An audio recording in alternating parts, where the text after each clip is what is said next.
Welcome to the Wildlife Gallery.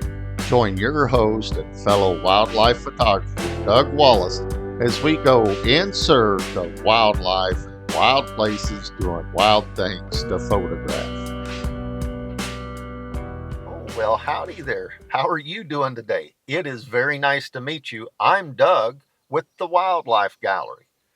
Today is Friday, May 30th. I'm set up here in central Missouri in a location where over the last week and a half I've gotten a lot of warbler and other species. But the last 4 days, the only bird I'm really finding are the prothonotary warbler, a really pretty bird. I'll show some images of that I've been able to capture over the last 4 days, basically of just that bird. So anyways, I think the migration's about through. You might hear a few raindrops falling off the trees on top of the truck. I'm only a couple of 100 yards off the Missouri River. And when I got here at 6 a.m., it had just finished raining, really dropped the temperature. I think it was like 52 degrees. But what that had done, since I'm so close to the river and the water temperature being warmer, it created a lot of fog coming off of the water there, and this spot still being shaded in just gave a dramatic feel to the atmosphere. And I was really hoping I could catch an image during that time period. Unfortunately, I did not. But what happened is, as I was set up on this stump right here, got a really nice, pretty green background off of it. That's where I was hoping to catch a bird to get a photo of. But anyways, when I got here at 6 a.m., I start dialing my settings in, and I'm running my ISO up, and I'm watching that ISO climb and paying attention to my histogram.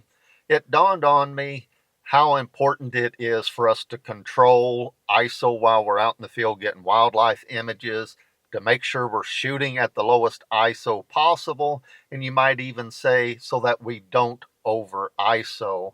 And so I thought that'd be a topic for a good, quick, short type video to have a discussion on as to why we need to make sure we shoot at that lowest ISO as possible. And I can think of about 5 things that come quickly to my mind as to why we would want to make sure we shoot at the lowest ISO possible, but still be able to get that shot that we're wanting on our wildlife. And the first one is, we all know a lower ISO gives us a cleaner file. We also know that it gives us more detail in that photo. That would be number 2. You can probably hear an old pileated woodpecker sounding off. But number 3, I think, is one maybe a lot of people don't realize, is that ISO is the only parameter of the exposure triangle that dictates how many images we can get on a memory card like this Lexar 512 gigabyte Silver Professional card that I use to send all my stills to on my Canon R5 Mark I camera. So the difference between 400 ISO and 5000 ISO is this. I can get 1700 more images on this memory card if I shoot at 400 versus 5000. Now again, your conditions are going to dictate what your ISO can be maybe, but I just want to show that to you, that by shooting at a lower ISO, you're going to get more images on your memory cards.